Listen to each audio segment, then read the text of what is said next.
Gotham City 2030, a city which has become something of a crime vacuum since the retirement of the Batman. 15 years ago, Gotham's Dark Knight was unmasked on live TV by Jonathan Crane, the Scarecrow. 13 years ago, Batman, now publicly acting as both Bruce Wayne and his Dark Passenger, stepped back into the light, drawn out of hiding by Metropolis's very own Superman to join a crack team of the world's finest heroes who'd become to be known as the Justice League. 10 years ago, the Batman would retire following the breakup of the Justice League. A column used to run in the Gotham Gazette shortly after Batman retired, asking the people of the city what it believed Gotham was, who it belonged to.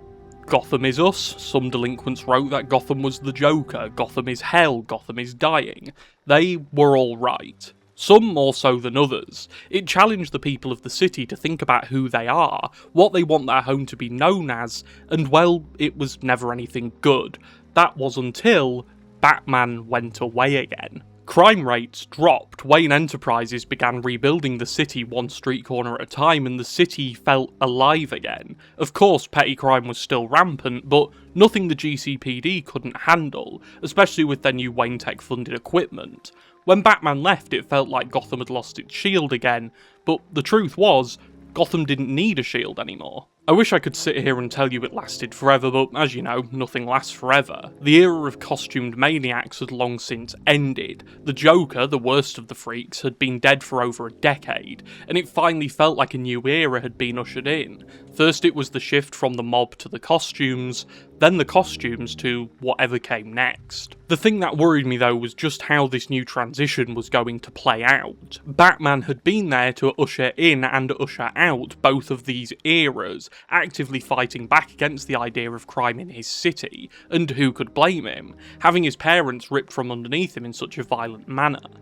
But it felt like Batman had to become something of a force of nature no one in Gotham wanted to tempt to strike again. That was until they arrived. Seemingly from nowhere, the scum of Gotham had risen again to the top, stamped its mark on us, and made us, for the first time in over a decade, need our shield back. But Bruce Wayne had found a new life, putting his wealth towards helping the impoverished slums of the city, bringing the common people of Gotham up a level, and when asked if he'd ever put the cape and cowl on again, it was always a no, it was always brushed under the carpet. Bruce didn't need Batman anymore, and Batman didn't need Bruce. The city almost began to forget he was ever Batman to begin with. Whether it was Wayne Enterprises' excellent PR team, or a collective idea that perhaps he was doing more good without the cowl, people had just moved on. And most importantly, Bruce had moved on. Years ago, he was married to socialite Selina Kyle, although they'd become divorced following events the public were never privy to, and he'd begin heading the Wayne Orphanage program himself. It was reassuring to see Batman settle down. It was almost a reminder, as the symbol once was, that Gotham was safe. But, of course, Gotham was never really safe. In his mayoral acceptance speech, Mayor Gordon spoke about how criminals were, naturally, a cowardly and superstitious lot, and now with what was going on, that felt further from the truth than ever. They call themselves the Mutants, a gang larger than the likes of anything the city had seen before, with record-high numbers of youth members. The city categorises youth gang members as members of organised gangs under the age of 25, a sorting category only Gotham City would ever need. The scariest part was, though, that the Mutants were just normal people. No one knew their intentions, their end goal, or even their purpose. They exist to cause harm, to remind the people of Gotham that even when they think all is well, this city will never be perfect. And that's how I'd start my script for a Dark Knight Returns game set in the Arkhamverse. If you've been around this channel for a while, you might know that The Dark Knight Returns, for better or for worse, is my favourite Batman story ever told. To me, it encapsulates what Batman can be. A force for good that, again, for better or for worse, can never stay down for too long. Of course, I'm painfully aware of the flaws the story has, the political undertones and overtones, the characterisation of, well, basically all of its central characters, and of course those godforsaken nipple cones. But that aside, this story, first told by Frank Miller in 1986, has, over the years, risen the ranks to become my outright most beloved Batman outing. We obviously don't discuss the sequels. So, taking Suicide Squad into account, that's how I'd set up a Dark Knight Returns inspired game following the events of each Arkham game before it, from Origins right through to that one that we don't talk about, which we are actually going to end up talking about today. You might be wondering why I'd even include Suicide Squad Kill the Justice League in my plans for this. Well, to put it simply, it means that Batman has a relationship with other heroes, and thus gives us a more fleshed out, lived in world. I also think the idea of Batman being unmasked, operating as the ghost of Gotham for 2 years, and then coming back into the limelight as both Bruce and Batman is a pretty cool idea. I don't know if my 2 years as a fear-gas-induced terror conflicts with any lore in Suicide Squad, and quite frankly, I don't care enough to put myself through the horror show of checking that game's lore. So for the sake of this video, just roll with me on that one. So, for a refresher, and just to make sure we're all on the same page here, in my extended Arkham universe, Batman was unmasked 15 years ago. 2 years after that, he was dragged out of hiding by Superman, who finds Bruce to ask his help in forming the Justice League to defeat threats that none of them could take down individually. My version of the Justice League, who would not be killed in any form by the Suicide Squad, instead reluctantly teaming up with them to stop Brainiac's attack of Metropolis, would consist of Batman, Superman, Wonder Woman, Barry Allen's The Flash, Jon Stewart's Green Lantern, Green Arrow, Martian Manhunter, and Aquaman. This lineup doesn't particularly hold any weight during part 1 of this story, although the history between these characters will be blown wide open in part 2 of this story, which we'll get into later. So, anyway, Bruce would be a public, active member of the League for 3 years, then ultimately retire from being Batman as he hit his early 50s, being the oldest member of the team, outside of, anyone with freakish aging. You get the idea. Bruce became the oldest fully human member of the League. Oliver Queen would then step up as the League's strategist and brains, with Bruce instead choosing to finally settle down with his then wife, Selina Kyle. He'd then use his enormous wealth, newfound public influence and connections to bring Gotham into the light, something he would only do due to his time with the League, and that is where we'd meet him, or the city, at the start of my game. It's also worth mentioning before we begin, this is a story only. If gameplay elements come to mind, I'll mention them, but this is a story set in the Arkhamverse which borrows elements from Frank Miller's 1986 classic.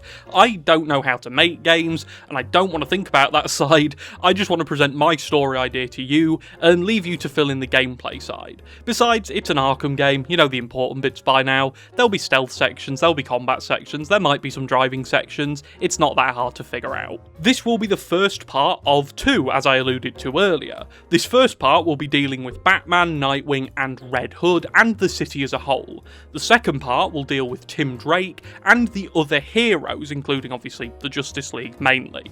I don't want to give too much away on that just yet, so keep that in mind as we move through this story. Also, obviously, I hope it goes without saying, footage on screen won't always match up to what I'm saying. This story doesn't exist, and I don't want to be killed by Warner Brothers, so I will refrain from using scenes from the 2-part movie of The Dark Knight Returns. So, with that out of the way and everyone on the same page, sit back, grab a snack, and let me take you on a journey through what I'll be calling Batman Arkham Reckoning.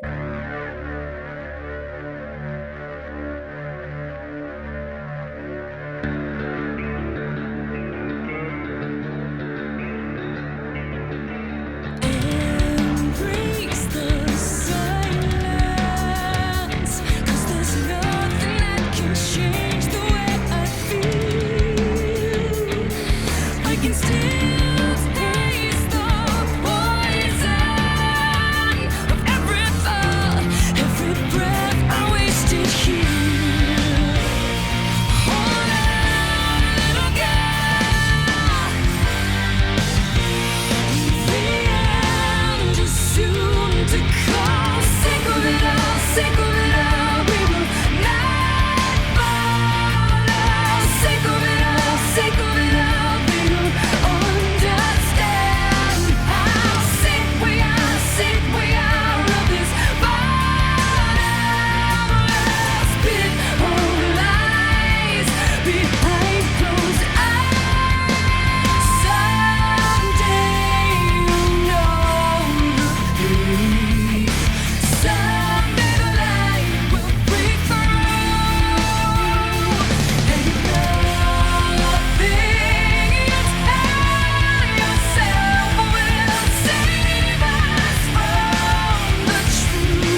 Mutant attacks would begin springing up all over the city. News reports would flood the channels about their crimes, and it would ultimately consume the city. The era of peace was over and a new world order was upon Gotham. I'd have news channels discuss the terrors the mutants had been unleashing onto the city and the heatwave that has hit Gotham, causing petty crime rates to skyrocket before the camera pans out into a diner, the TV stuck to the top corner of the dining area, covered by a cage. Sat in the corner of the diner, Jason Todd, mirroring the opening of Batman Arkham Knight. Here though, he'd be waiting for someone. That someone, we'd come to find out, would be Dick Grayson, still as handsome as ever, older, wiser, but still a dashing fella. Dick would sit down and greet Jason like they were old friends, brothers with a long since renewed relationship, following a rocky, long and emotionally painful road to recovery. Jason would ask Dick if he'd heard from Barbara Gordon recently, to which Dick would say he hasn't, but that might have something to do with her and Tim finally being away on their honeymoon.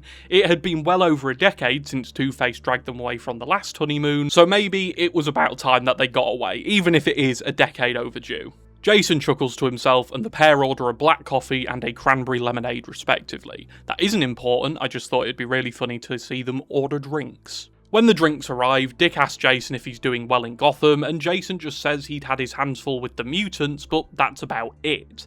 Dick mentions how quiet Bloodhaven is, even noting that not even the mutants show their faces around Gotham's sister city. They're obviously scared of Nightwing, and he makes a little mask sign over his face to accentuate the fact that he is Nightwing. This whole encounter does quite a bit. It tells us the Bat family are doing their thing together, Tim wasn't killed off screen by Batman during the events of Suicide Squad, and obviously the Bat family are not only working together, but they are a family. They spend time together and there's been 15 years of history between them, following the events of Arkham Knight. 15 years of healing, awkward conversations, hard conversations, and obviously as we see here, endearing moments. We cut over to Bruce Wayne in his study high atop his penthouse in the centre of the city. It's late at this point. News reports on the TV repeat the remarks made on the TV in the diner. People being robbed, killed, and taken advantage of by the mutant gang.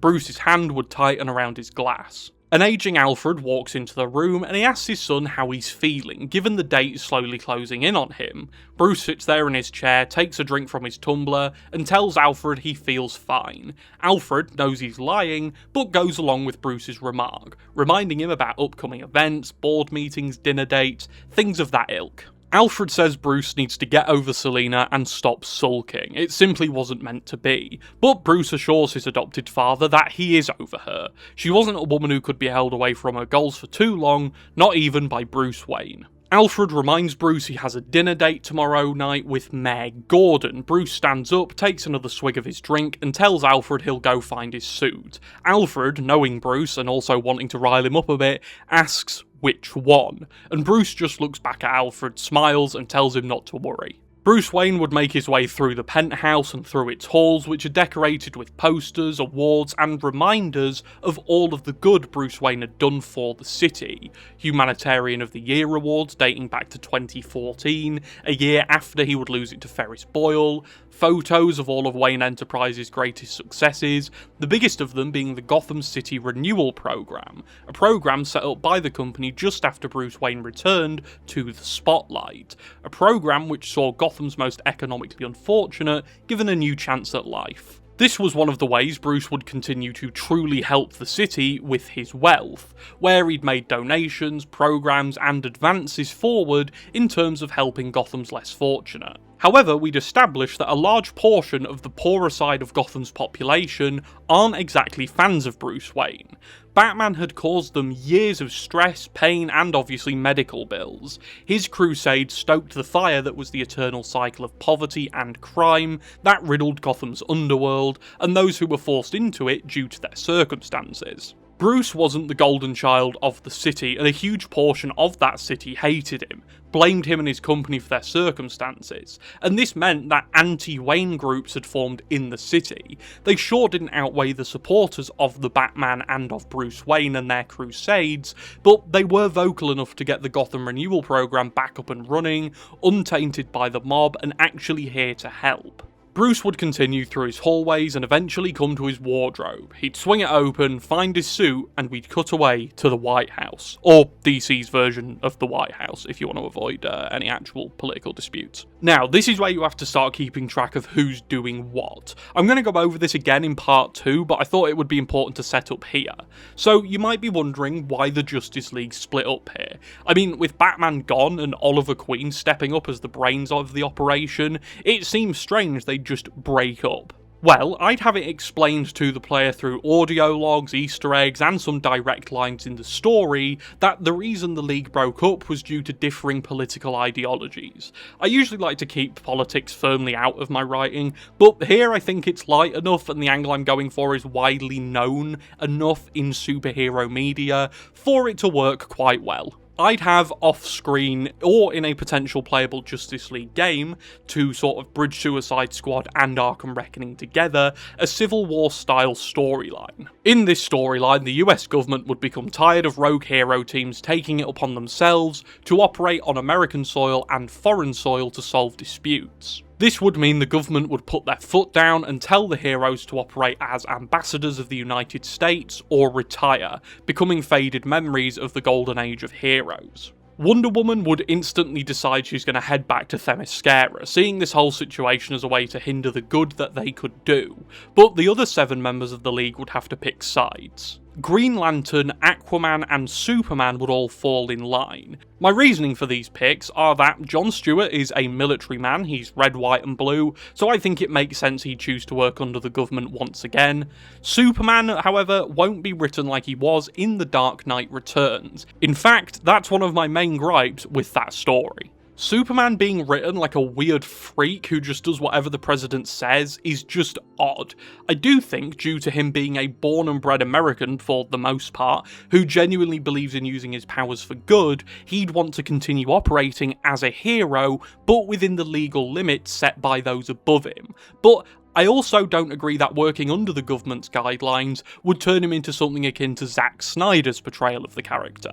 In fact, the main driving idea behind the Big Blue Boy Scout siding with the government isn't because he wants to be governed, but because he's more human than maybe any member of the League. He's human enough to understand that without his powers, the people he loves and the country he grew up in that raised him would still need protecting and would still be better off with a Superman. Aquaman, though, is a bit of a weird one. This would be expanded upon in the theoretical Justice League game, or even in audio logs throughout this game, but my reasoning for Arthur agreeing to work on the US government's side would be that he'd see this as a way to leverage political power for the people of Atlantis, and finally put them in a position to make demands regarding the safety of the ocean. However, I'd also have Arthur be unsure as to if he's gone down the right path, realising that humanity, in large part, is also to blame for all of the problems caused in the ocean in the first place. On the other team, not that there'll be some giant fight in an airport or something, but on the opposing view, we'd have Martian Manhunter, Green Arrow, The Flash, and obviously, Batman. My reasons for these are much more cut and dry. Manhunter would sign against the notion of being political pawns due to the troubles on his homeworld with the White Martians being authoritarian warmongers who caused a lot of pain for the Green Martians. Due to this, Manhunter wouldn't see it fit to only operate for a quote-unquote side. He doesn't believe that the US government would operate in humanity and the world's best interest, putting the American people's interest first and foremost, which would cause friction with him.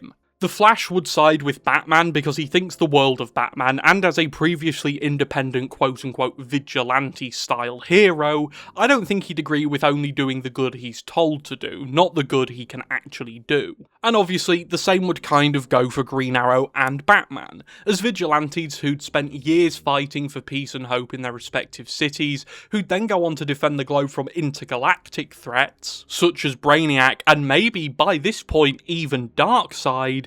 Being under a government as lapdogs just wouldn't fit with their beliefs, and this dispute would ultimately force a rift in the League and see them split up. There wouldn't be any serious bad blood, Green Arrow wouldn't get his arm chopped off, Batman would simply retire, knowing that if Batman continued to operate with his identity now public, there'd be no place for him to hide, and in the aftermath of his retirement, which would occur because of a mix of both the League splitting up and his age finally catching up to him, Gotham would become safer than ever. So, with that whole thing established, back to where we were, we'd cut away to the White House lawn, with Clark Kent and Jon Stewart talking. They'd be discussing the fact it's been 10 years to the day since Bruce retired. Clark would note how much good he's done for the city of Gotham since his retirement, and Jon would agree, but say he's still not sure Bruce made the right call. They could really use a man of Batman's talents on their side. Clark would stop him and remind him that they are on the same side, just with different ideas on how to work through the troubles that they face. Jon agrees, apologising to Clark, and the conversation would end there. A cutaway to a news report would be up next. Good evening, I'm Clara Carter, live on GCN. Our top story tonight, one of Gotham's most remarkable stories of redemption. After years of intense psychiatric treatment at the newly renovated Arkham Care Center, former District Attorney Harvey Dent has officially completed his rehabilitation program and has been released as a free man. Dent voluntarily admitted himself following the crimes he committed as the infamous vigilante-turned-criminal known as Two-Face. Over the past several years, he has undergone intense therapy and treatment under the supervision of Gotham's leading psychiatrists and mental health specialists. Arkham officials are calling Dent's recovery one of the most successful rehabilitation cases in the Institute's history, describing it as a landmark achievement for Gotham's renewed approach to mental health care and criminal rehabilitation. While many remain divided over Dent's return to society, others see today's announcement as proof that redemption is possible, even for those who have fallen the furthest. For more on this historical day, we go live to our correspondent Frank Ward, outside of Arkham Care Center, with more info. Thank you. Behind me, staff, medical professionals, and city officials gathered earlier today to celebrate the completion of Harvey Dent's rehabilitation journey. Years ago, Dent entered Arkham Care Center of his own free will, determined to confront the psychological trauma that followed a life of crime which left him physically scarred and mentally fractured. Doctors say he committed himself fully to every aspect of his recovery, participating in years of psychotherapy, trauma counseling, psychiatric treatment, and restorative programs designed to help him regain control of his life. Medical advances also have played a significant role. Through multiple reconstructive procedures, surgeons have successfully repaired the devastating injuries to Dent's face. I know there are people I'll never be able to apologize to enough. I can't erase what happened, and I don't expect anyone to forget it. But every day from this point forward, I'll do everything I can to earn the chance to be remembered as Harvey Dent, not Two-Face. After years of treatment, Harvey Dent once again appears physically as he did before the attack that changed his life forever. Earlier today, the Gotham Superior Court formally accepted psychiatric findings that Dent's criminal actions occurred while he was suffering from a severe psychotic disorder brought on by a catastrophic trauma. The court ruled that, because he has now made a full recovery and no longer presents a danger to the public, Harvey Dent has been acquitted of the crimes committed while in that state. This would come at the chagrin of Commissioner Cash. He'd be unsure as to the legitimacy of Dent's recovery and publicly berate him for the crimes he committed, finding it absurd that a man who killed, stole from and hurt so many people would be allowed to roam free again. We'd cut to Bruce being driven to his dinner with Gordon at one of Gotham's nicest joints, the Gotham Doorsier. Alfred would ask Bruce if he'd like him to wait so he can drive him home, but Bruce says he'll walk back. Alfred asks if he's sure, and Bruce doubles down and says yes. You could even throw a little driving section in here to get players used to the control they'll be using later while using, spoiler alert, the Batmobile. But don't worry, it's not going to be like the Arkham Knight Batmobile, it's going to be much more reined in. Bruce would meet Gordon with him appearing at the table when Gordon takes his glasses off to wipe them, so when he puts them back on, to him it seems like Bruce kind of just appears out of thin air. Jim would make a joke about how that never gets old, and the pair begin discussing shop. Bruce would ask if he's still in contact with Commissioner Aaron Cash, and Jim nods. He says that although the city has been quiet until recently, Aaron always makes the time to listen to Jim relive the past and give him tips on how to do the job, even if he doesn't need them. Jim would ask if Bruce had heard from Clark or the others recently, and that would be followed by a very awkward silence. Bruce would ask if the mutant problem is getting any better, and Gordon would just sigh, saying he's getting too old for this line of work. They are relentless. The work just seems to keep piling up, and the amount of sleepless nights that have been down to them is a crime in of itself. Gordon continues, saying he hopes his retirement goes as well as Bruce's as he raises a glass to a decade since he hung up the cape and cowl. Bruce looks visibly solemn. He lifts his glass, but you can tell he doesn't really mean it. On the walk home, Bruce begins getting mobbed by a few fans of the former Dark Knight. It's a surreal scene getting to see Bruce out in the wild, out in the city, being swarmed by the very people he protected for years under the mask of Batman. He deals with the crowd though and gives autographs here and there before slinking into a side alley. Bruce would walk down the alley, hands in his pockets, until a clinking metal sound would emanate from the end of it. Bruce would stop in his tracks. A red horizontal line appears from the darkness, about head height, then another, and then another. A gang of mutants begin advancing on Bruce, harkening back to the tutorial combat encounter in Arkham Asylum all of those years ago. And this is obviously where I'd put the tutorial fight for the game. Bruce snarls. He's almost animalistic in his movements. He dispatches the mutants, with one of them recognising him to be Bruce Wayne. They stand up from their beating, talking about how this guy was Billy Berserk, how it's no fun when they fight back. They'd run away and drop their weapons, but Bruce would just stand there, still ready to fight.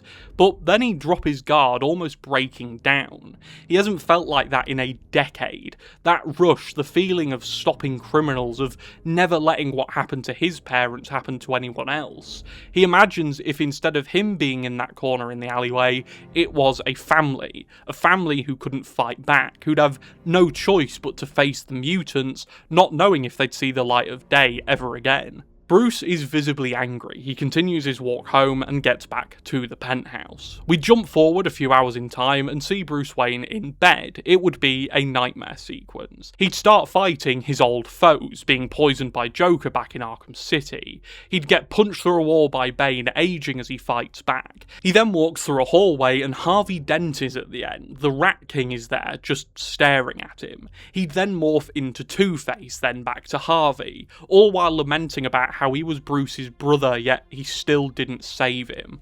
All of this happens and Bruce is getting older. Batman follows him from the shadows. He meets Joker, who laughs at him, calling him a tired punchline, and one that got old pretty quickly. It doesn't end there. All of Batman's foes line up to take shots. He's strapped to a chair in Arkham, being beaten, stabbed, shot, bones broken, all in explicit detail, and he can't fight back. He can't escape. Finally, he crawls, broken and beaten, to a door, the door out of the nightmare. As he reaches it, Batman drops down in front of him, and he screams. He then picks him up by the head. Bruce pleads to be let go, but Batman doesn't listen. He calls him frail, he calls him weak, and then as Bruce tries to fight back, he springs awake. He's alive in one piece, but Batman is still in there somewhere. Bruce swings his legs out of bed and heads into the living room. He switches his TV on to the news. News reports from the day play in front of him. Mutants have broken into the care home for Gotham's elderly. Mutants have been sighted killing people in broad daylight with seemingly no consequences. The mutants, it's always the mutants.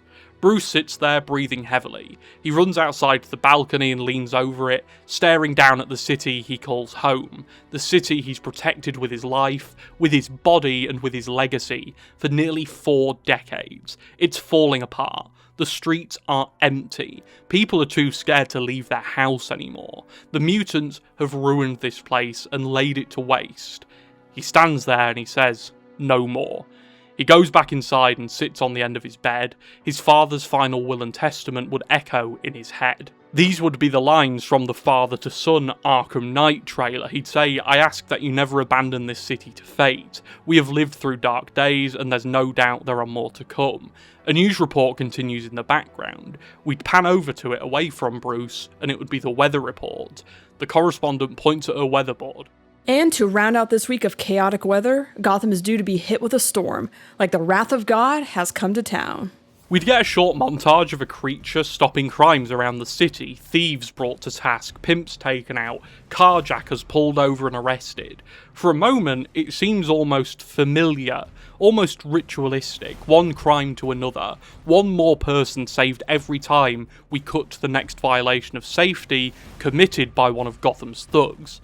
And then we'd cut to Batman. Making his way across the skyline, he'd strike the classic Dark Knight Returns cover pose as the lightning cracks behind him. Sirens would fill the air as we'd be thrust into the middle of a police chase. 2 cars would split from the scene. We'd follow a police car and the crew inside it. A rookie and an older veteran cop, Officer Eddie Burlow. As they speed through the streets, weaving through traffic and stop signs, the rookie cop would look up to the skyline and see something moving in the shadows. It's fast, it's agile. It would move like something from a nightmare. He'd alert Officer Burlow to the shadows, and Burlow would tell him to keep his eyes on the perps. The rookie would look up again and see the creature descend from the darkness. Crash! It would hit the top of the car with the criminals in. The rookie would ask Burlow why the hell he's slowing down, and he'd tell the rookie that they're in for a show tonight. Batman would smash the windows out from the car, pull the passengers out, pull the driver out, and jump from atop the car, leaving it to crash into an old construction site. The 3 criminals would try and flee, heading into an old meat packaging plant. They tried to escape, saying that whoever was after them must have thought they were the Bat or something. I'd probably put a stealth section here, but Batman would slowly dismantle the thugs one by one, leaving them hanging from the gargoyles and surrounding the outer rim of the roof of the plant. All but one, who Batman would interrogate, asking him who he's working for. The thug would just about splutter out Dent before passing out.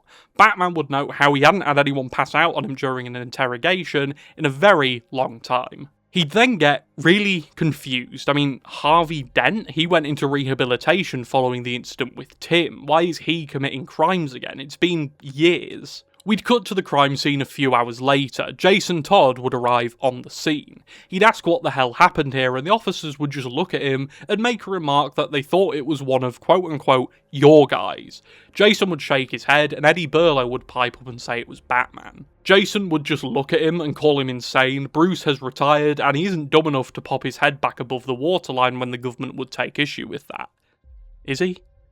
Jason would leave the scene, radioing through to Dick, who'd have just finished up at a crime scene of his own. He'd tell them they might have a problem, and Dick would ask what was wrong. Jason would ask Dick if he stopped bank robbery in Gotham about 2 hours ago, and obviously Dick would say no.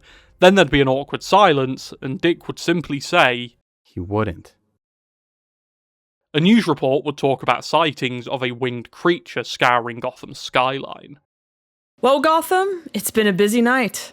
The GCPD and all of us here at GCN have been flooded with reports of a winged creature soaring across the city skyline. Rumors are already spreading that it could be Dracula, or even the so-called Man-Bat, the urban legend believed to have terrorized Gotham 15 years ago during Jonathan Crane's citywide takeover.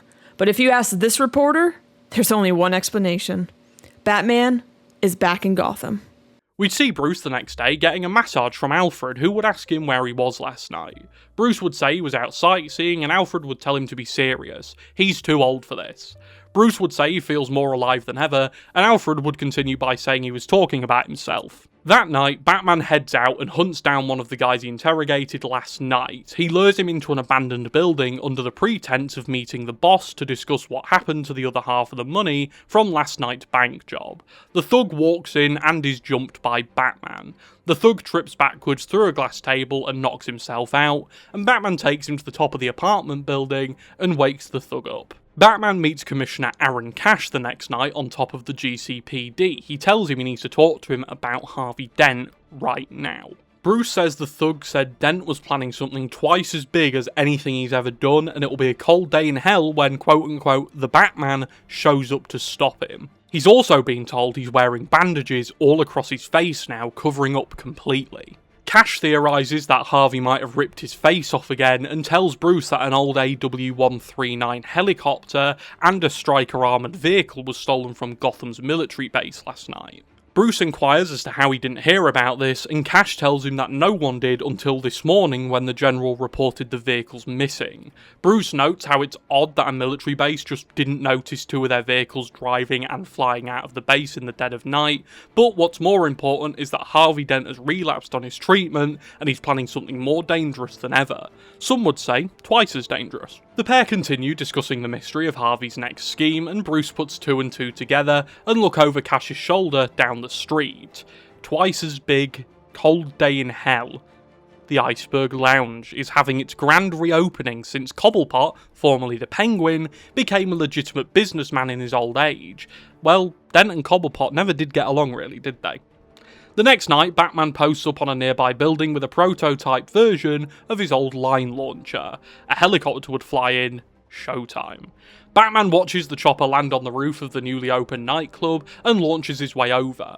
He watches the thugs unload a bomb onto the roof. A big bomb, twice as powerful as would be needed to kill everyone in the place. Batman throws a smoke bomb onto the roof. It's yellowish. He dons a gas mask and begins taking down dense thugs in the cloud of gas. Fear gas. A dulled down formula created by the Scarecrow. He kept some from his days as the Gotham Ghost, just in case he ever needed it. The last thug standing can't fathom what he's seeing. It's a demon with bat ears. The demon grabs the thug and pushes his head against the bomb. He screams at him, asking him how he stops it, and the man spouts out that he can't, not unless he has Dent's fingerprints. Batman looks at the bomb and freezes it using a freeze blast from back in Arkham City. That'll slow the mechanism down long enough for him to stop Dent. From below, he hears gunshots and screaming. A skylight would then present itself.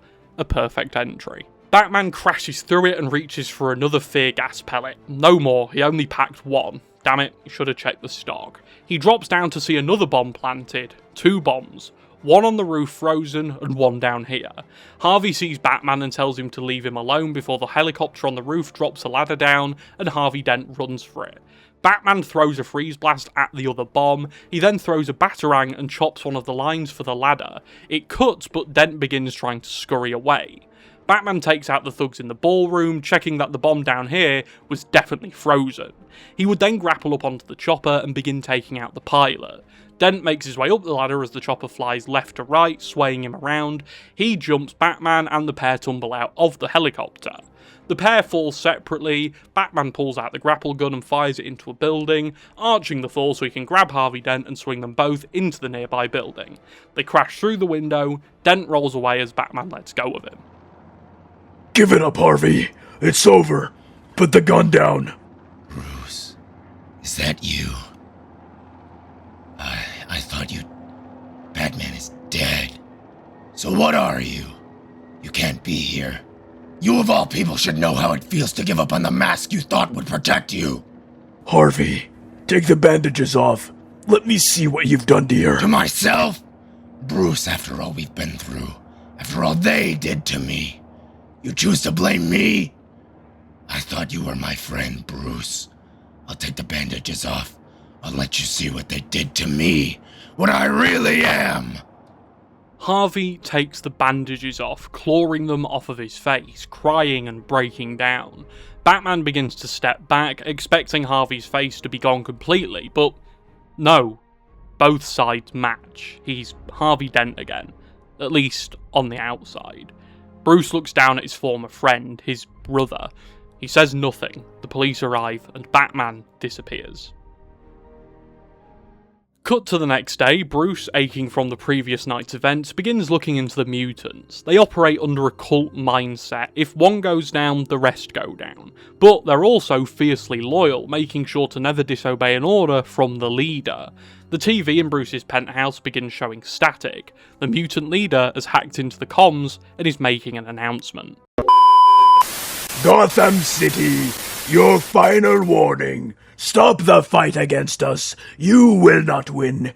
We will bleed your mayor, slice your commissioner, and us for the Batman.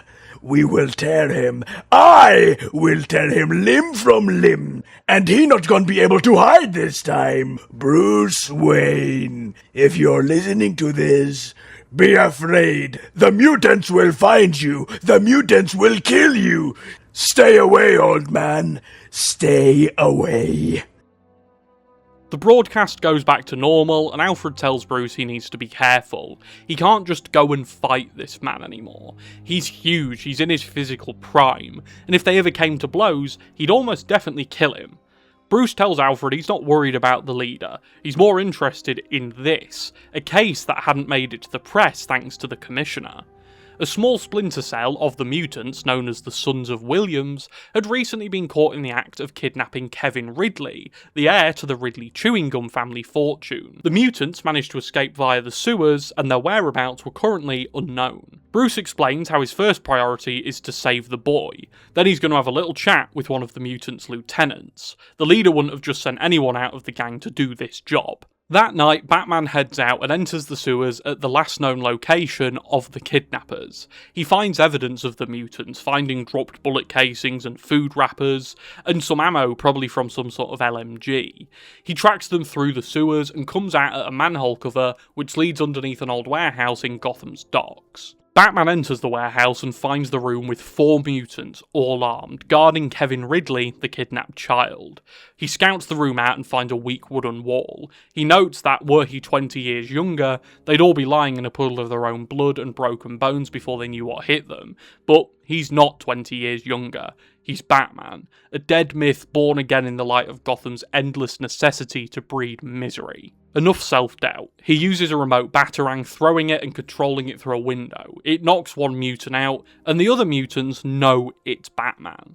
One mutant opens fire on the window, killing one of his fellow mutants, who happen to be standing in the way, much to the dismay of his other fellow mutants. They all huddle together, but not fast enough.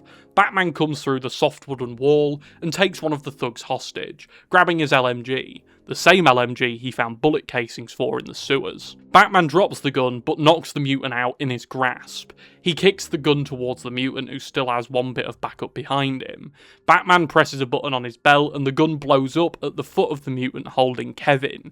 He rushes in, grabs Kevin and palm strikes the kidnapper in the chest, caving it in, before tripping the other mutant over with the grapnel gun, which knocks him out, still holding Kevin, before finally calling in to the GCPD. He checks if the child is okay and reassures him that it'll all be alright. The kid puts his hand on the bat symbol and embraces Batman.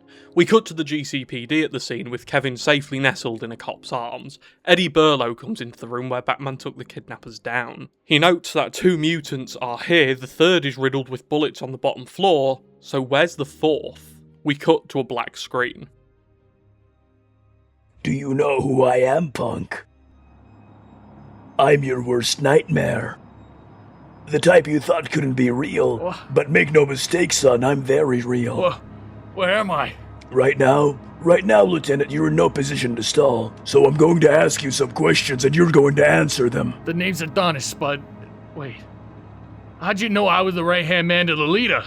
Not even your so-called leader is dumb enough to send someone he doesn't trust to kidnap a child. Now tell me how some lowlife some like the mutants got their hands on military hardware. What you say, Spud? All them weapons? They ain't all mine. I didn't take any weapons from any old body. I don't know what you're talking about. You know, it was tough work carrying 200 pounds of a sociopath up here, but the scream alone will make it worth it. What's Ah! Oh, go easy, man. You Billy Berserk man for sure. I'll spill. Leader got him from the general man. We paid a healthy pay. He gave us some shooters, lots of shooters, more than we needed for kidnapping a kid. Does your mutant leader happen to know where the vehicles Harvey Dent stole? Or was that a part of the deal too? I don't know, man. The general just wanted money. Didn't even say why. Just wanted dollars for his stuff. General Mercer, taking bribes for equipment. This town has gone to hell. Lieutenant? Yeah, Spud? You're dismissed. Bruce would then radio through to Alfred. Alfred, General Mercer has been selling weapons to the mutants and presumably he's where Dent got his hardware from. The bomb, the vehicles, everything. Well, Master Bruce, that explains why the army never tried to track their missing vehicles down, but why do the mutants need all of those guns? What will you do now, sir? Go and talk to the General. So, with the army directly supplying weapons to the gangs, it's time to find out why. I'd have a playable segment there where Batman breaks into the Gotham military base, very Metal Gear Solid style. I think that could be quite fun. After making his way through the guards, Batman would drop in on the General. The General would say he knows why Batman is there, and Batman would just ask him why. Why does the army need all of that money? The General would explain that it wasn't for the army, it was for his wife's cancer treatment, but now he's been found out, he knows exactly what's going to happen. He tells Batman one way or another his life is over, he's ruined. Bruce asks him where he'd been shipping the weapons to for the mutants, and the General, knowing his fate was sealed, just comes right out and tells Batman that he'd been having them shipped to Gotham's dump. Bruce thanks the General and leaves. As he walks away, the General turns a gun on himself and takes his own life. Bruce turns back, opens the door, and realises what he'd done. We cut to Aaron Cash going to the store for some milk. He's jumped by a mutant, he fires first and misses, the mutant fires, and we cut to outside the store. More gunshots ensue, and a news report is interrupted mid-weather forecast. This just in, Commissioner Cash was shot and killed by a 19-year-old mutant and won't be attending his press conference the following day to discuss the ongoing problem? Oh wait, no, he shot and killed a 19-year-old mutant. A reporter on the other side of the desk would remark this is exactly the reason this city will never see peace. Macho men with guns are at the top of the food chain in the police department. This report would fade out and we'd cut back to Bruce Wayne in the penthouse. He'd have no cowl on, but the rest of his suit is still on.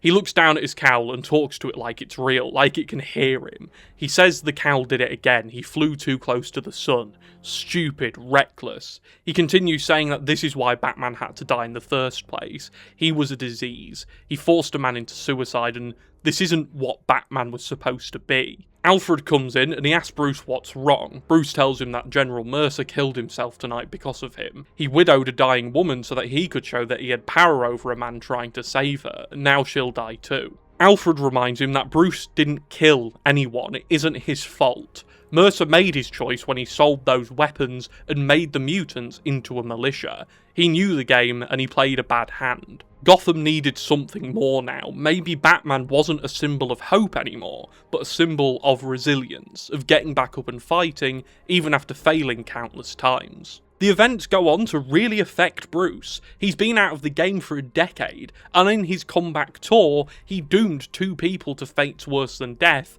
for his own sort of selfish reasons. Obviously, I think we'd all agree this is Bruce simply overthinking, and he didn't do anything wrong. He stopped an arms dealer from allowing the mutants to wreak havoc over the city, but at the same time, a man committed suicide due to his actions, and he feels that. He then tells Alfred to send Mercer's wife an anonymous donation to fund her care. It might not make up for the loss of her husband, but it's all he can do now. The next day, he gets a knock at the door. Alfred opens it to find Dick and Jason, and the aging butler would welcome them in. I'd have this conversation go at like a lightning fast pace. Dick and Jason would just be throwing questions at Bruce, which he'd cleverly avoid, until Jason just comes right out and asks him. Is Batman back, Bruce? Bruce would be staring out of a window, looking over the city. He'd stay silent for what would feel like an eternity before finally turning to 2 of his sons and confirming their suspicions. Bruce would put his hand on his father's shoulder and tell him he knows what he's going to do and he shouldn't. He says he knows Bruce will need help, so for all of their sakes, please let himself and Jason help. Dick tells him he can't do it alone, and Jason seconds him, saying he'd be stupid to try and fight the leader alone. Everyone knows how brutal the mutants are, and Jason stutters, he doesn't want to lose Bruce again. Bruce tilts his head, looking confused, but Jason continues. Bruce, while I was being tortured by him, all I could think about was you. About how if you just knew where I was, if you just knew, you'd move hell and high water to get to me. You'd break in there and take every single one of the lowlives who mercilessly beat me every single day for what felt like an eternity until your knuckles were red with their blood. So please, Bruce, don't do this. Not without us. I don't want to lose you, us, this family again. So please, Bruce, don't do this. Not without us. I already lost you once. I don't want to lose you again. Jason turns around and leaves, and Dick just looks at Bruce, almost as if to say something they both don't want to hear. Bruce sees Dick out and walks into the kitchen to find Alfred. Alfred, is Jason right? Alfred would say he is. Bruce can't beat the leader. Bruce asks how he knows that, and Alfred says he did some digging. He's ruthless, his rap sheet is as long as his arm, and he is in his prime. He's 6'9", 420 pounds, and fast. Lightning fast. He continues saying that without the backup, he may as well kill himself now. In fact, he has an old family recipe. It's slow and painful, and Bruce might like it. As Bruce passes Alfred, Alfred puts his hand on his son's shoulder and asks him not to do it. Bruce stops in his tracks. Master Bruce, he will kill you. No, he won't. I will fight harder. Batman always does. But sir, you aren't Batman anymore. What? What do you see when you look at me? An old man? A rusty trap? I was the reason this city breathes easier when the sun comes up, and you know it. I won't tell you I'm not scared, not Batman. Batman isn't afraid of anything, it's me. I'm afraid, but goddammit, Alfred, if I don't do this. If I don't do this, I'll never know. I'll never know if Batman can make a difference anymore, or if this whole thing has been for nothing. Look at Gotham since Batman retired. It isn't perfect. It never has been, but it's been safe. Children play on the streets. Costumed criminals are a thing of the past. Monsters like the Joker do not haunt our city anymore, and maybe, it's because there's no Batman for them to bring out. If I don't do this, if I don't fight this leader, I'll never know if Batman was a plague born from my rage or a genuine, real attempt to make my home safer and ensure what happened to my parents never happened again. Bruce leaves, Alfred standing in the kitchen, a dim light overhead. We follow Bruce through the streets of Gotham, passing old landmarks, new landmarks, and the very people he's fighting for, and his destination, the old clock tower. Bruce opens the garage door beneath it, scans his fingerprints, and is let into the basement below. Down there, sat in the corner with a large fabric draped over it, it growls, snarls as it sees him, the few lights in the hallways leading to the garage lighting its teeth, its brain, and its head. Bruce rips the cover off, the Batmobile. Bruce takes one last look at it, checks it over, and puts the suit on. Tonight, the mutant's reign of terror comes to an end. We cut to Batman in the car, all engines firing and all components working in perfect harmony to carry the Dark Knight of Gotham to the hive of scum and villainy which the mutant gang call home.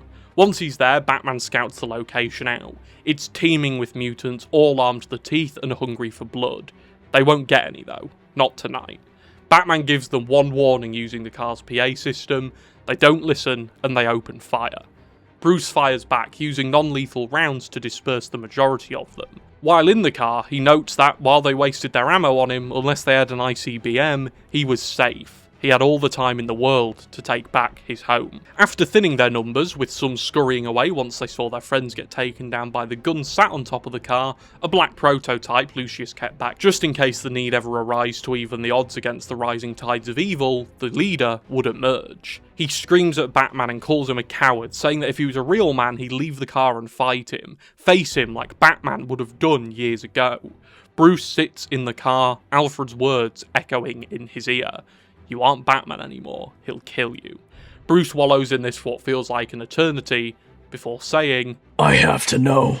As he leaves the car. The leader continues his verbal tirade. Batman launches himself off of the hood of the car and he brutally battles the leader. He throws everything at him, but the leader is quicker and stronger.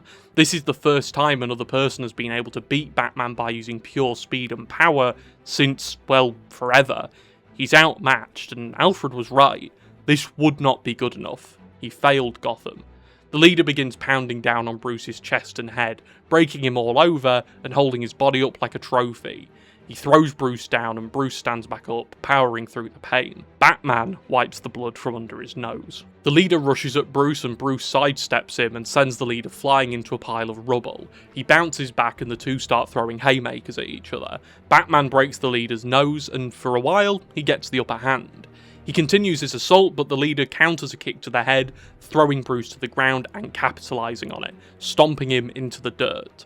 As Bruce fades out of consciousness, he hears two engines. He manages to spurt out a weak no before Dick Grayson and Jason Todd fly over a pile of rubble on their bikes, pouncing into action and laying into the leader. The pair work in seamless tandem, like they've been fighting together for years, the first and second boy wonders saving the man who raised them. The leader catches a punch from Red Hood and launches him across the pit they're fighting in. Nightwing goes in with his sticks, but the leader is just too fast, even for Nightwing. Red Hood shouts for the leader to look at him. He does, and he meets around from the Batmobile, knocking him out. Gotcha, you fat sack of crap. Nightwing runs over to Batman and he cracks a joke about how Bruce used to call him reckless, and well, now look at them. Nightwing is joined by Red Hood in assisting Bruce to the car. They agree to get out of here before the leader gets back up and more mutants come. They get Bruce into the back of the car and begin driving. Nightwing tells Alfred they got Bruce and then tells him they're heading back to the clock tower now, but Bruce manages to say they can't go there. He needs to go to the cave. Jason tells Bruce he blew the cave up, and Bruce manages to splutter out. Not all of it.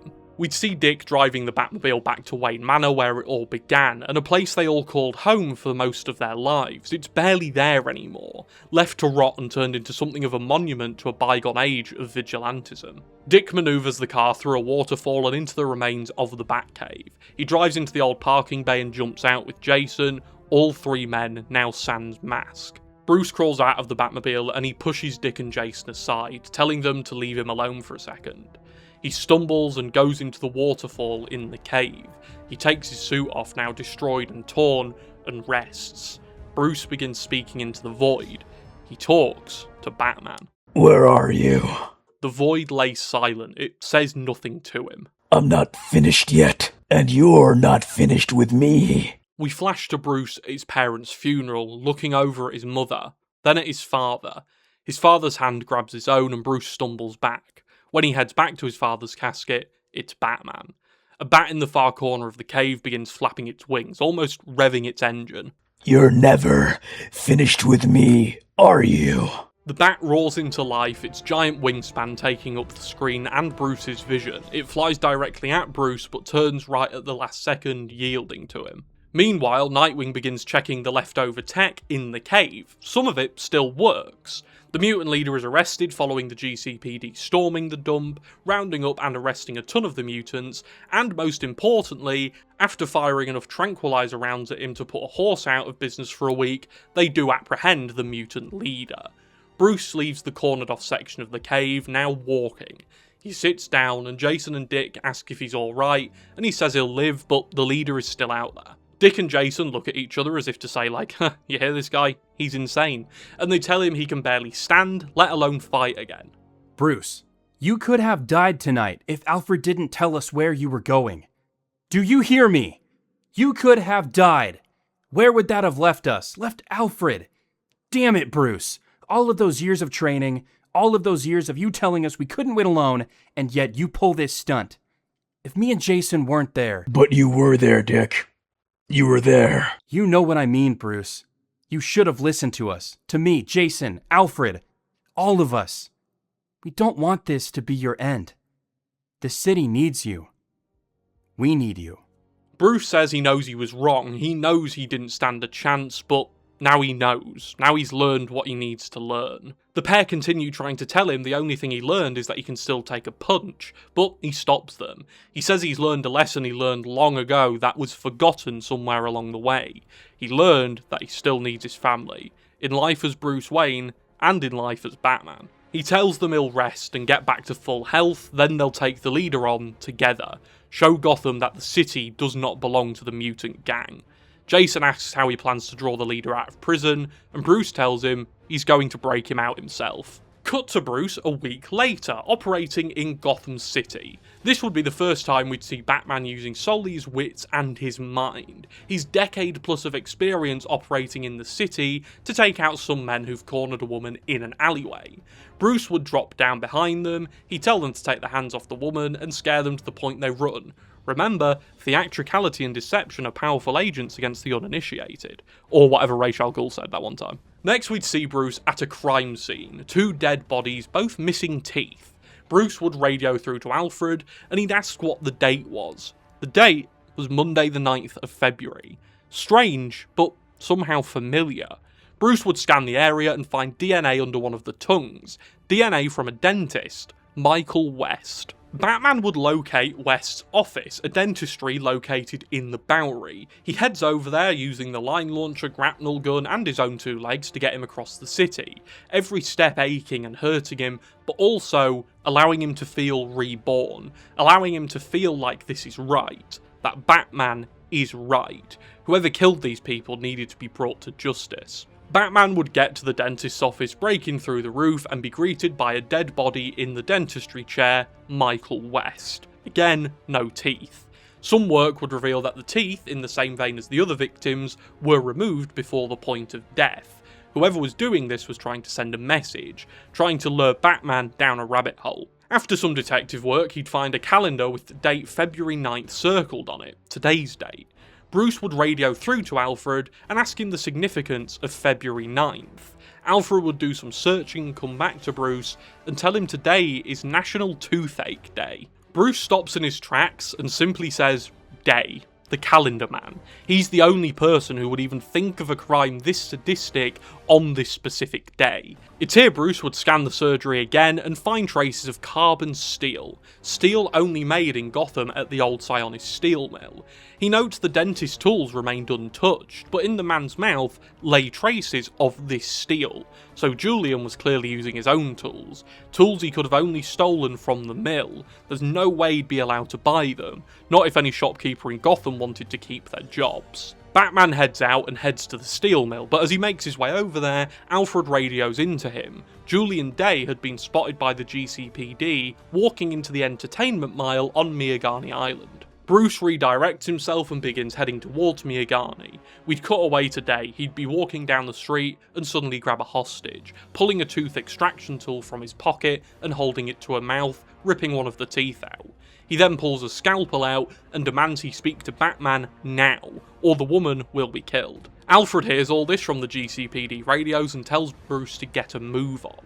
Then we'd cut back to the crime scene, and two on-duty officers would draw their weapons at Julian Day. Batman arrives at the scene, and by this point Calendar Man had taken another hostage, removing their teeth in front of the onlooking police blockade now surrounding him. Batman drops in and tells the officers to hold their fire. The officers look stunned Batman is actually back, and the younger officers look genuinely terrified. Batman demands Day put his tools down and let the hostages go, but he doesn't. He simply begins talking, saying he told Batman he'd be there at his beginning and at his end, but he never foresaw the date he'd come back. He spat in the face of Father Time. He ruined Julian's rituals, and today was a day to celebrate his own toothache.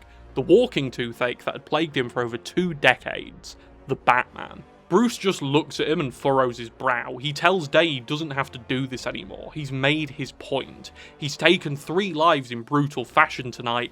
Adding any more to that count is unnecessary, but it won't stop him from being forgotten. Day takes a step back and he tells Batman he won't be forgotten. He's tied his name to every major and minor holiday on the calendar.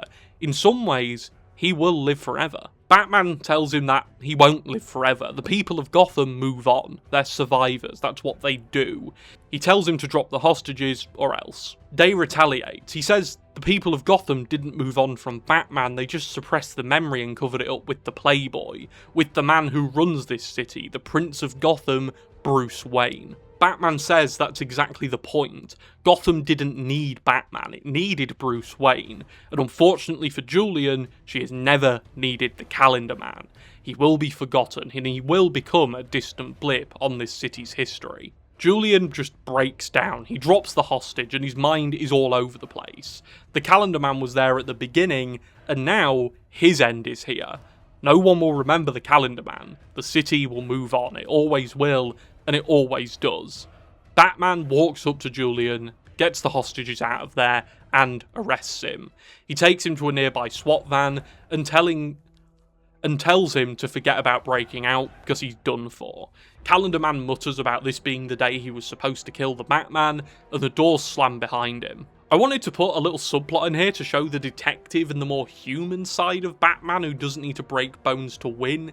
In a delicate situation, Batman manages to win with his words. I also think this shows the more compassionate side of Batman as he juggles being Batman and Bruce for the first time in a decade, and it shows that not every situation needs to come to blows. I also think, from a gameplay perspective, which I haven't forgotten about that this is supposed to be a script for a game, this could be a great opportunity to have the player slow down for a second, and use Batman's gadgets and his mind to solve a problem, which could be quite interesting. Anyway, it's here I'd cut to Dick and Jason, dressed in typical mutant attire, telling the rest of the gang around Gotham that the leader has scheduled a breakout at the GCPD and to meet outside the police station at the old sewage outlet. They'd spin this lie across the city, making sure that the first part of Bruce's plan went into motion without a hitch. We'd cut away to Bruce talking to Cash over the phone. Cash would say the mutant leader has demanded a meeting with himself and Mayor Gordon. Bruce tells him to do it, but to leave Gordon out of it. Now, whether this is to protect his friend or simplify his plan is unknown, but Cash says the only demand he made was that he speak to Cash and the Mayor. Bruce replies that he doesn't think the leader is in a position for demands, and Cash agrees. He tells him all they've learned about the leader and the mutants. They're a hive mind. You cut out the leader and the rest becomes scattered to the wind. They don't operate under a democracy or a hierarchy, they operate under power, and with the most powerful gang member gone, they'll dissolve within the week, they'll join other gangs and ultimately become much more manageable. Cash asks Bruce if he's sure, and Bruce tells him that he's sure. He then tells him the rest of his plan, a plan to bend the rules and rid Gotham of the mutant gang forever. Cash, knowing this could cost him his job, but ultimately seeing that this is for the greater good, reluctantly agrees. We'd cut away to Cash and Gordon stood outside the GCPD cell blocks. We'd cut away to Cash and Gordon stood just outside the cell block the GCPD are keeping the leader in. Gordon just wishes him luck, telling him to do exactly what Batman said to the letter, or he might lose more than just his hand. Cash chuckles and tells Jim that no matter how far up the chain they go, he'll never believe Gordon got this far by giving advice like that. Two old friends, two old soldiers, who'd been fighting in a bloody war for peace for over 2 decades, side by side, riffing off of one another in a way that only old friends could. Cash tells Gordon to get back home to Sarah, and he'll talk to him later. He's got a mutant to let loose. Aaron is flanked by 2 of his men, and as they walk past the mutants who were arrested, they're taunted by the gang, but Cash ignores them. They get to the interrogation room the leader is being held at, and Cash sits down in front of him. The leader begins talking, but Cash just stonewalls him. After baiting the leader into threatening him, Cash just looks at him and says he's faced down some ugly creatures in his life. Hell, one of them took his hand. But the leader? He's the worst. The leader is furious, threatening to break out of this precinct and feed Cash's hook to his family. Cash turns back to him and simply says, "Goodbye, freak." Cash leaves with his 2 men and the lights go out in the hallway. The leader sits there, furious at the disrespect shown to him by Cash. The silence is long, awkward, and most of all, painfully dark. After what feels like forever, the cell doors swing open and the leader's electronic cuffs disengage. He snaps the flimsy chains holding them together now that he isn't under the threat of 30,000 volts to the wrists and ankles. He crawls into a nearby vent, not smelling the trap he's about to run into. He's strong, but he's not smart. We hear Batman's voice guiding him right to where he wants him, through the vents, down through the sewage pipes. Batman rushes him from behind and tackles him into the mud pit below the pipe the leader had found his way into. Surrounding them are hundreds of mutants. This is kind of just to show the scale at how big the mutant gang truly is. It was a citywide cancer the Bat family were about to cut out. The leader gets to his feet and sees Batman standing across the pit from him without a cape. Now obviously this is where I'd place the final boss fight of part 1, but for cinematic sake let's just walk through it like it was a film, like we've done for every other part of this. The leader would look around and tell Batman he's outnumbered, but he'd stop himself and say that he won't ask for help, he doesn't need it to beat this old man again. The mutants are all silent, just waiting to see this clash. Leader makes the first move, rushing Batman. He succeeds and blindsides him. Batman wrestles him in the mud, using ground takedowns to keep him down. He tries to throw a roundhouse kick when the leader escapes, but the leader catches his leg, and Batman uses his other leg to throw another kick, to which he misses. The leader says Batman is slow and old. Batman says he knows he's slow and old, but everyone's slow when they're fighting in 3 feet of mud. Apart from them. The leader asks who he's talking about, and Nightwing and Red Hood blindside the leader, landing a few strikes before joining up with their father. 2 generations of Gotham's heroes joining together to fight back against the mutants, to show Gotham that not everyone is afraid, that the common man will always fight back against corruption and against tyranny. The fight is fast-paced. We've got kicks, punches, electric, gadgets, rubber bullets. They fire everything at the leader and dismantle him. Not unharmed, by the way. This isn't a cakewalk even for 3 of the Wayne family's finest. But it's easy to work together. They all follow each other's strikes in a beautiful display of combat splendour. The fight nears its end, and with Nightwing shocking the leader's arm, stopping it from moving, and Red Hood disorientating him with a gun butt to the back of the head, Batman moves in for the final blow. He pounces on the leader, takes him into the mud, and begins dismantling him, while Jason and Dick watch on with the surrounding mutants. He breaks his arm and then pauses. Then he breaks one of his legs. Then he pauses again. And you can tell he's thinking about breaking all of his limbs, but he doesn't. He mounts him and begins wailing punches into him until the leader is finally unconscious.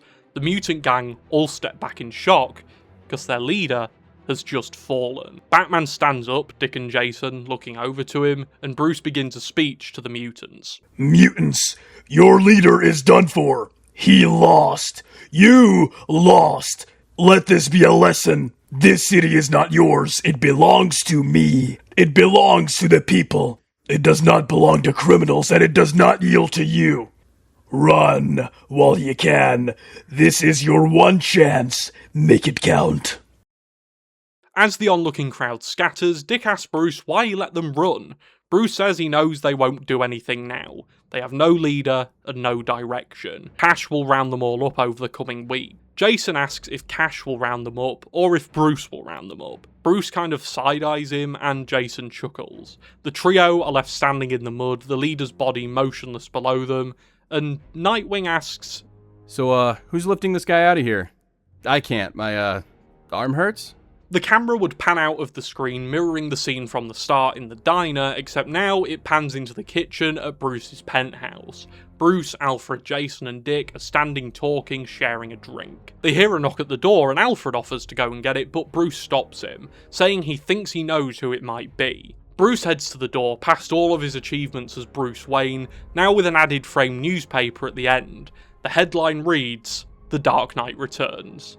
He reaches the door, opens it, the camera pans up, Tim Drake, the third boy wonder, and his wife, Barbara Gordon. Tim hugs Bruce and says hello, and Bruce welcomes him home to Gotham. He leads Tim and Barbara into the kitchen where Dick, Jason and Alfred are waiting. Tim stands in the doorway and asks, "So what did we miss?" As Jason begins telling him and Barbara what exactly they did miss, the camera pans out of the kitchen, down the hall, through the window, and the final shot we see is of Gotham, a bustling city, freed from mutant rule and given yet another chance to remain peaceful.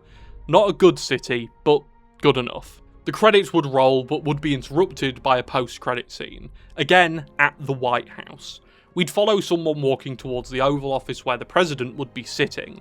The man would tell the President that they'd had confirmed sightings of Bruce Wayne operating as Batman in Gotham City. The President would simply take a drink from his glass and sit for a second before saying, Go and get Clark. The others too. We need to talk this over. Then the real credits would roll. And that, ladies and gentlemen, is how I'd write the first part of my Dark Knight Returns Arkham game. Now, as I mentioned, this is excluding a lot of gameplay, and gameplay would obviously be slotted in where I missed it, but that's how I'd write the story. I wrote this as both a love letter to The Dark Knight Returns as it recently hit its 40th anniversary, and a love letter to Arkham Batman as a whole, and I hope you might have spotted most of the influences, references, and little nods to other things in there. As a born and bred Batman fan since I was knee-high to a bat hopper, being able to write Batman stories as my job, kind of, even if it's for YouTube, is something I'm so privileged to be able to do, and I'm even more privileged that people will see it and give feedback on it, and that truly means the world to me, so thank you for sticking to the end, if you did. In case you're wondering about the impending Batman v Superman fight, don't. Put your woes to rest. They will not come to blows in the same way they do in the original material. This is a different Superman who I think I've characterised much better. Batman and Superman have always been two sides of the same coin, but after all, they're on the same coin nonetheless. And I'm excited to show you all what I've got in mind for Reckoning Part 2, because, well, it's pretty cool. We've got Justice League action, we've got Tim Drake, all the characters we introduced here, and even some new ones that I think you'll all be pleasantly surprised to see. So, thank you for sticking with me through this. Let me know what you thought down below, but I implore you, be civil. I know people can get heated over this stuff, but remember, this is one guy's idea who's never written anything professionally on how he'd write a hypothetical Batman story for a game that doesn't and will never exist. So, keep that in mind before you tell me to kill myself. Anyway, this has been a video which has died and been revived several times. In fact, the first draft of this was written about 6 to 7 months ago. It's something I kept rewriting, deleting, and wanting to release, and ultimately it just never came to fruition until now. If anyone wants to know what that earlier draft looked like, I might do a video about that on my second channel, which you can subscribe to down below, because it's interesting. It's got some... some people will love it and some people will hate it. Alas, thank you all for watching, it does mean the world to me. Leave a like if you liked it, subscribe if you really liked it, and I'll see you next time. Hope you enjoyed it and stay safe out there. Goodbye.